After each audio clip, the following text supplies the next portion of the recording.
सुप्रभात मेरे प्यारे बच्चों। आज मैं आपके समक्ष अपनी एक नए वीडियो के साथ पुनः उपस्थित हुआ हूँ।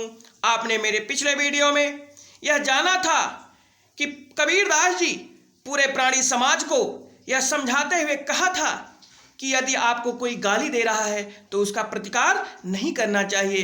वहीं पर उन्होंने और भी समझाते हुए कहा था कि दिखावे की भक्ति श्रेष्ठ नहीं होती है। आज उन्हीं की अगली साखी की तरफ हम आगे बढ़ रहे हैं। देखते हैं उनकी साखी को। कबीर घास ना निंदिए जो पाऊं तली होय, अरे उड़ी पड़े जब आँख में खरी दुहेली होय।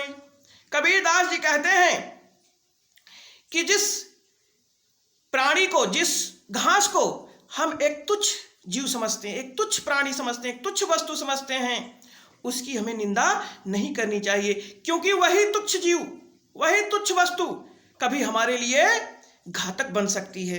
तो कबीरदास जी कहते हैं कि कबीर घास ना निंदिए, अर्थात उस घास की हमें निंदा नहीं करनी चाहिए। जो पाँव तली होई, जो हमारे पाँव माने पैरों के तल माने तलवे के नीचे होती है, विद्यमान रहती है, अर्थात वह घास का तिनका जो हमारे पैरों के नीचे हमेशा विद्यमान रहता है, उसकी हमें कभी निंदा या उसकी आलोचना नहीं करनी चाहिए। क्योंकि उड़ी पड़े जब आँख में खरी दुहेली होय, वही तिनका जब उड़ करके हमारे आंखों में पड़ जाता है तो खरी दुहेली होय, बहुत ही कष्टदायी हो जाता है, हमारे लिए बहुत ही दुख देता है। तो कबीरदास जी के कहने का आशय है कि पैरों के तले दबी कुचली जाने वाली घास की ताकत को बताते हुए कहते हैं कि पैरों के नीचे कुचली जाने वाली उस घास को भी हमें निंदा नहीं करनी चाहिए, क्योंकि तेज आंधी तूफान में इस मामूली घास का एक सूखा टुकड़ा भी यदि हमारे आंखों में पड़ जाए तो अश्रुधारा बह निकलती है। अर्थात जैसे कोई नई नवेली दुल्हन विदाई के समय आंसू बहाती है, ठीक उसी प्रकार से वह तिनका हमारे लिए घातक बन जाता है।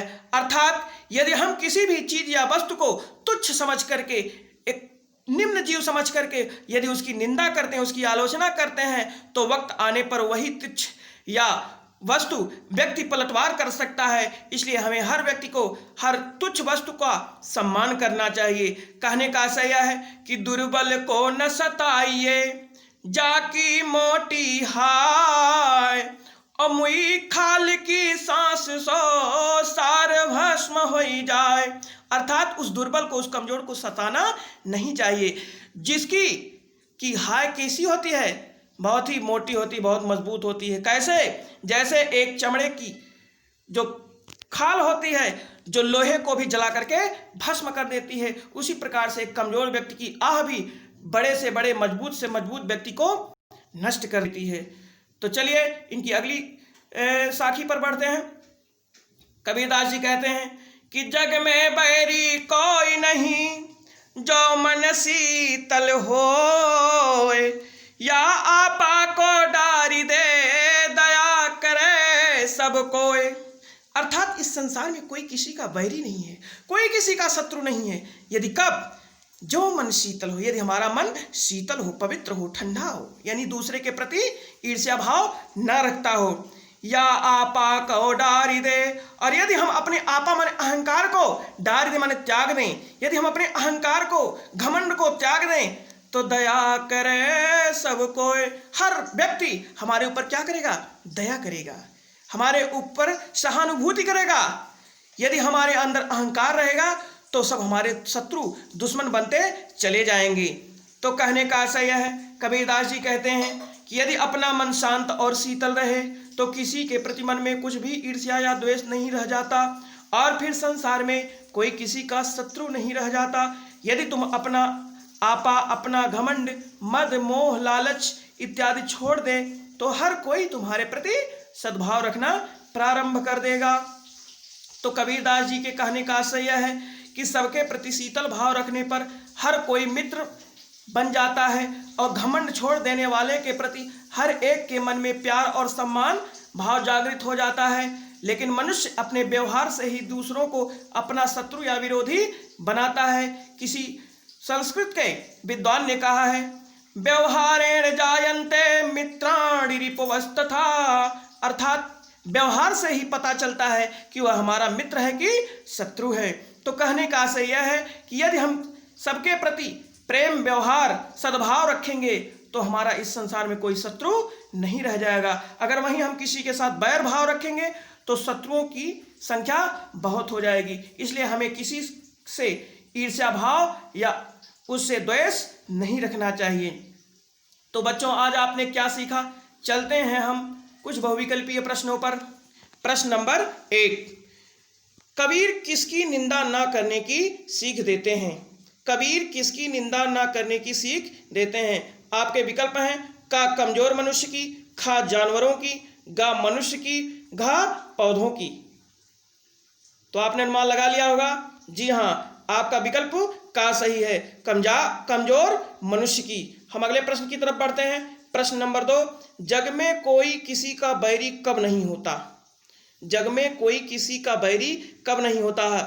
आपके विकल्प हैं का जब व्यक्ति का मन शीतल होता है, खा जब व्यक्ति अभिमानी होता है, गा जब व्यक्ति जंगल में रहता है, घा जब व्यक्ति किसी से कोई संबंध नहीं रखता। तो आपने अनुमान लगा लिया होगा। आपका विकल्प का सही है, जब व्यक्ति का मन शीतल होता है तब उसका संसार में कोई शत्रु नहीं रह जाता है। हम अगले प्रश्न की तरफ बढ़ते हैं। प्रश्न नंबर 3, आपा डाल देने पर व्यक्ति के साथ कैसा व्यवहार होता है? आपके विकल्प हैं का सब उसे कमजोर समझने लगते हैं, खा सब उस पर दया करने लगते हैं, गा सब उसे सताने लगते हैं, घा इनमें से कोई नहीं। तो बच्चों, आपने अनुमान लगा लिया होगा। जी हाँ, आपका विकल्प खा सही है, सब उस पर दया करने लगते हैं। अहंकार त्याग देने पर सभी व्यक्ति उसके मित्र बन जाते हैं, उस पर दया करने लगते हैं। हम अगले प्रश्न की तरफ बढ़ते हैं। प्रश्न नंबर 4, आपा को डाल देने का तात्पर्य निम्नलिखित में से क्या है? आपा को डाल देने का तात्पर्य निम्नलिखित में से क्या है? आपके विकल्प हैं का खुद जमीन पर गिर जाना, खा अपना कुछ गिरा देना, गा अपना घमंड त्याग देना, घा अपने हथियार समेत समर्पण कर देना। तो आपने अनुमान लगा लिया होगा। आपका विकल्प गा सही है, अपना घमंड त्याग देना। अब हम प्रश्न अभ्यास के प्रश्नों की तरफ बढ़ते हैं। निम्नलिखित प्रश्नों के उत्तर दीजिए। प्रश्न नंबर 1, घास का तिनका किस प्रकार कष्टदायी बन जाता है? घास का तिनका किस प्रकार कष्टदायी बन जाता है? प्रश्न नंबर 2, आपा डाल देने का क्या परिणाम होता है? आपा डाल देने का क्या परिणाम होता है? हम आपसे पुनः अपनी एक नए वीडियो के साथ मिलते हैं। तब तक के लिए धन्यवाद।